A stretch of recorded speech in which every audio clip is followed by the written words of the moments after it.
তাহলে বিয়ে করেছিলে কেন? ভুল করেছি।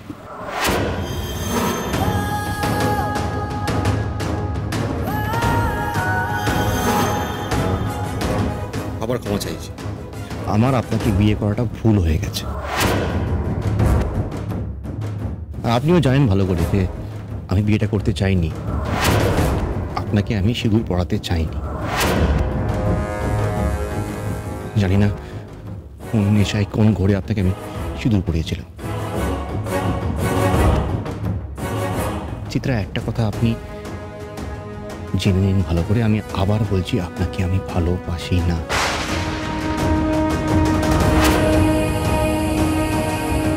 হ্যাঁ, আপনার সাথে এক ঘরে থাকা আমার পক্ষে সম্ভব নয় কোনোদিন।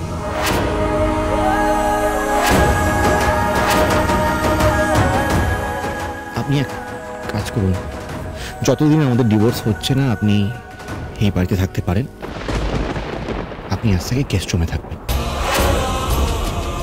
আমি আপনার জিনিসপত্র গেস্ট রুমে পৌঁছে দিচ্ছি।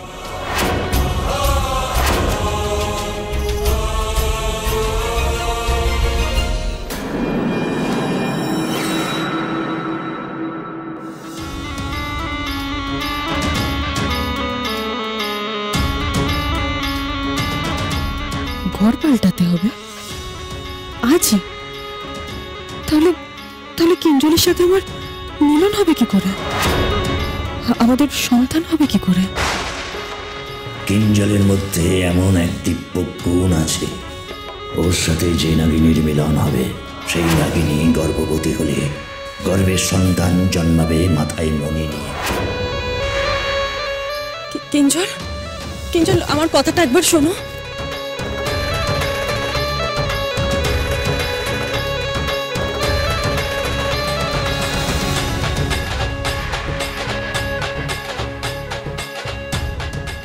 যাক বাবা, কিঞ্জলের জীবন থেকে চিত্রা চলে গেলে এই সংসারে এবার একটু শান্তি আসবে। দেখি তো গিয়ে কি হচ্ছে।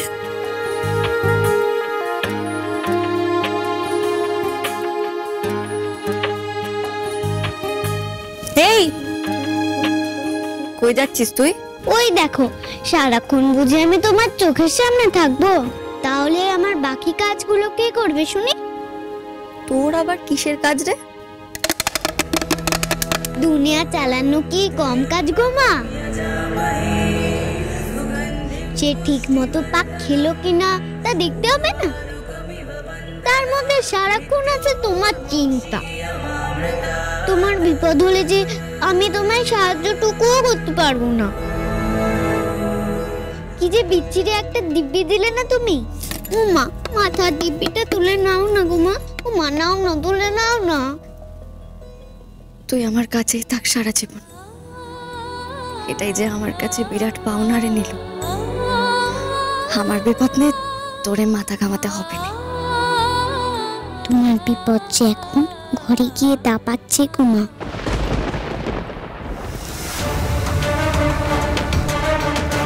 কিঞ্জল, কি করছো তুমি এগুলো? আমার কথাটা শোনো কিঞ্জল। আর কোনো কথা নয়, প্লিজ আজ থেকে আপনি গেস্ট রুমে থাকবেন। গেস্ট রুমে থাকবো না?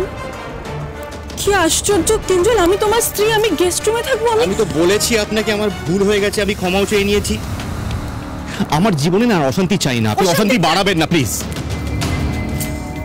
কি জয়, কি করছিস তুই এটা? যেটা অনেক আগে করা উচিত ছিল, তুমি আর এখানে এসে বাধা দিও না আমাকে। হ্যাঁ, কি জয়, কি করছিস? কি কেন বুঝতে পারছিস না? এই এই ছেলে, কি করছিস? এই বাবা, চিত্রা, কি অজ্ঞান হয়ে গেল নাকি? আমার মেয়ে মনে হচ্ছে জ্ঞান হারিয়ে ফেলেছে।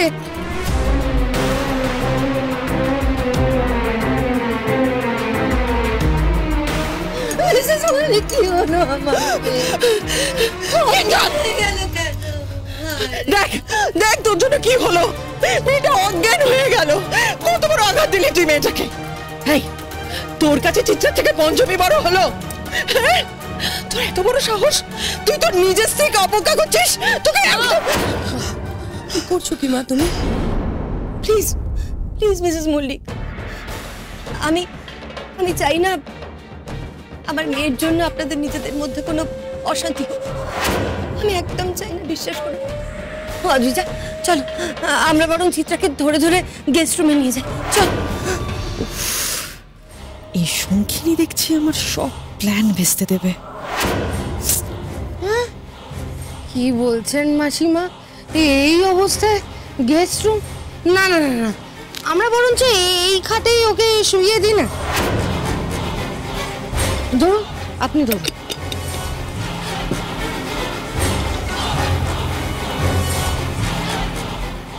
দেখেছিস এটা কি অবস্থা আছে, দেখেছিস? ভুলে যাস না কিঞ্জল, চিত্রাই কিন্তু তোর সেই বউ যে তোকে রক্ষা করবে। ওই আমার ঘরের লক্ষ্মী। আর তাছাড়া তুই নিজে গিয়ে তো চিত্রাকে ফিরিয়ে আনলি না। কিঞ্জল, চিত্রাকেই যোগ্য স্ত্রীর সম্মান তোকে দিতেই হবে।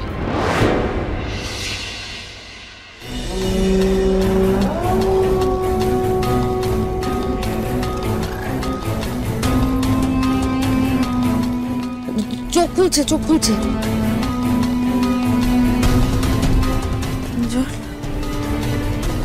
চিত্রা, চিত্রা, কিঞ্জল, জ্ঞান ফিরেছে। কিঞ্জল, কিঞ্জল, কিঞ্জল প্লিজ আমাকে তোমার কাছে থাকতে দাও। কিঞ্জল, এই ঘর থেকে আমাকে বের করে দিও না। কিঞ্জল প্লিজ, আমাকে তোমার থেকে দূরে সরিয়ে দিও না।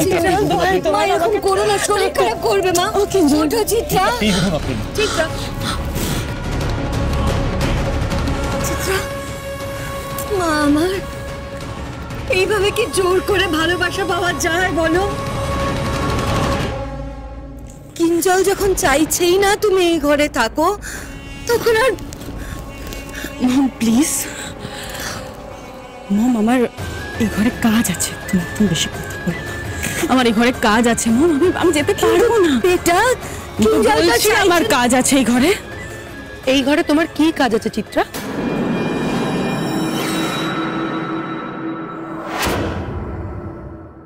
আমাকে যে কিঞ্জলের সাথে এক ঘরে থাকতেই হবে, নইলে আমার গর্ভে নাগমণি সমৃদ্ধ সন্তান আসবে কি করে?